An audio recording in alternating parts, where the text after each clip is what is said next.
Bonjour et bienvenue sur le podcast de Kimamori qui vous propose de découvrir ou redécouvrir les œuvres littéraires d'hier et d'aujourd'hui, leurs auteurs et leurs traducteurs, par le texte et dans l'oralité. Cette semaine, nous nous aérons l'esprit et nous amusons en nous plongeant dans des romans qui honorent le western, conjugués au féminin. Nous ne pouvions faire autrement que sélectionner le roman de Céline Minard, paru en 2013, sous le titre « Faillir être flingué ». Cette autrice a toujours 1 ou 2 décennies d'avance dans le travail qu'elle fait. Elle nous avait offert un western fabuleux et déjà, elle avait choisi d'intégrer à l'époque, dans son roman, des rôles féminins d'importance, dont Sally, la patronne du saloon, que vous allez voir dans cet extrait. Zeb était retourné en ville parce que subitement, il avait eu envie d'un bain. Il n'avait pas vu d'établissement spécialisé, mais il se disait qu'il pourrait trouver une solution à son problème chez Sally. Et puis il n'avait pas envie de boire seul, et il avait soif.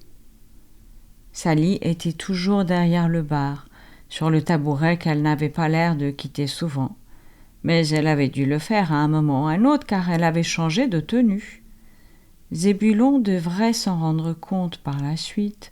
Elle avait une toilette de jour et une toilette de soirée ou de nuit. Et visiblement, le jour avait basculé dans sa course lorsqu'il avait franchi les portes du saloon. Il ne savait pas s'il préférait la voir en pantalon de monte et chemisier noir avec tous ses petits boutons blancs jusqu'au cou, ou en jupe et gilet cuivré, un châle de velours rouge sur les épaules. Il la trouvait vraiment bien dans les 2 cas. Il remarqua que la pipe était la même, ainsi que les bottines qui devaient convenir indifféremment à la danse de salon et à la conduite des chevaux.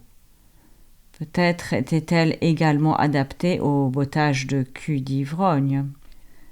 Bien que pour ce genre de questions, il était vite apparu à Zébulon que Sally avait tout ce qu'il fallait au fond de son comptoir et contre son tabouret.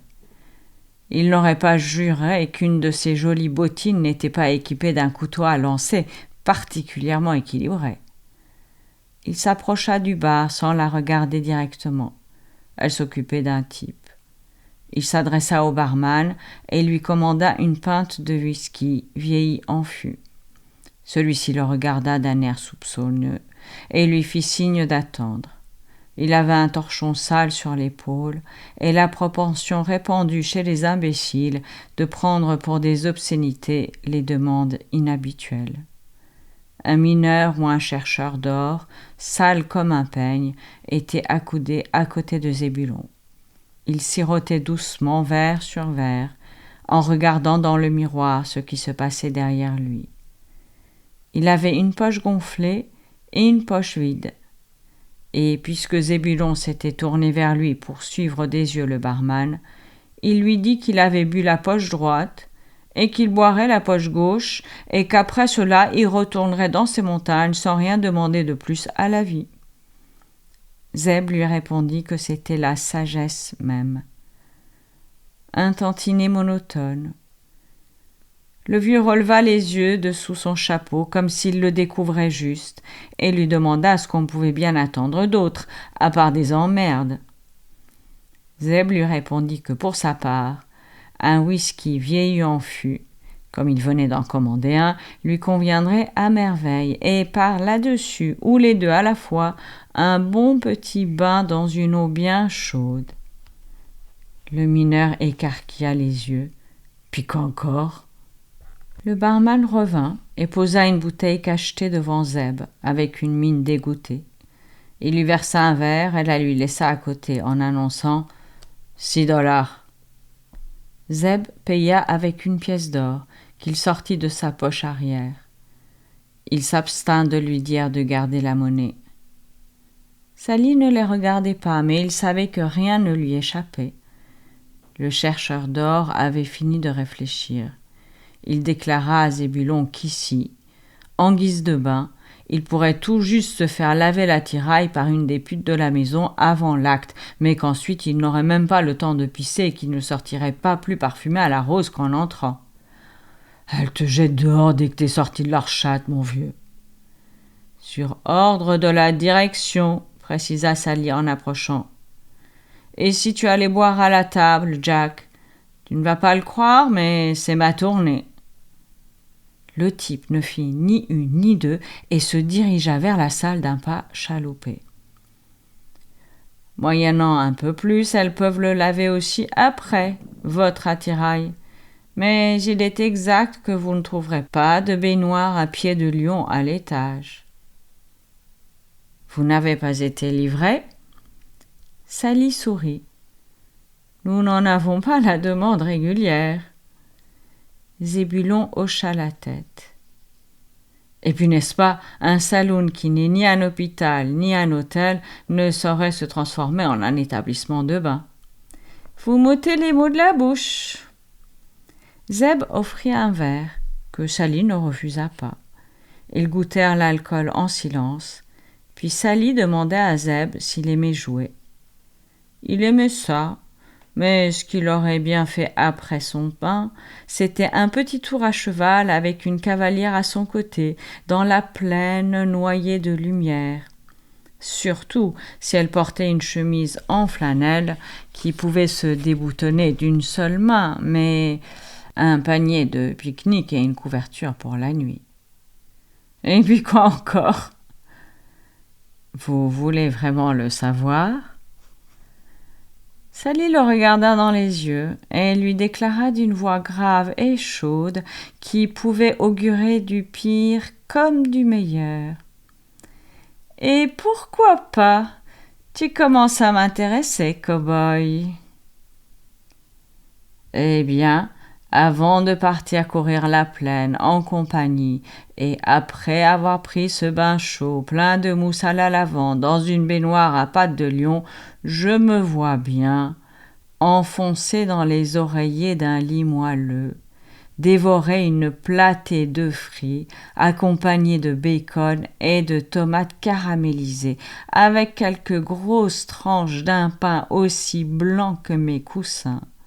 Et je vois très bien également un verre de cordial posé sur le plateau à côté de mon ventre et comment je romps le pain pour percer le jaune des œufs, engorger la mie avant de ramasser le jus des tomates grillées et porter l'ensemble à ma bouche avec une portion de bacon.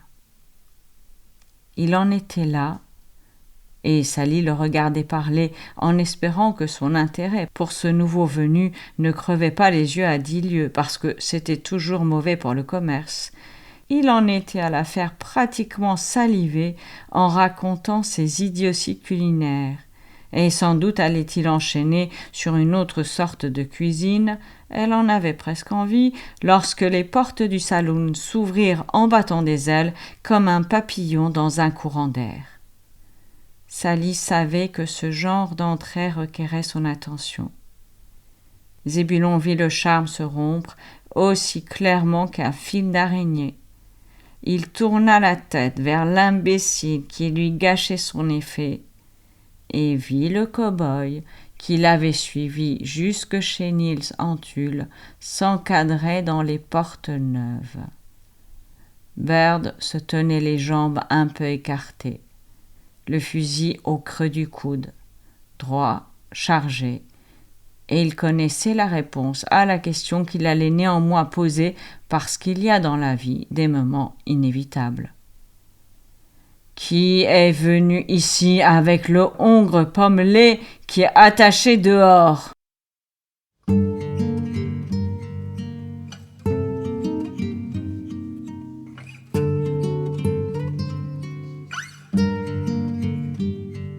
Vous venez d'entendre un extrait de Faillir être flingué de Céline Minard. Cette lecture clôt notre série consacrée à la thématique du western au féminin. Chères auditrices, chers auditeurs, n'hésitez pas à consulter notre site internet kimamori.fr, nous suivre sur les réseaux sociaux et nous serions très heureux de vous voir rejoindre notre communauté de lecteurs en adhérant à notre association.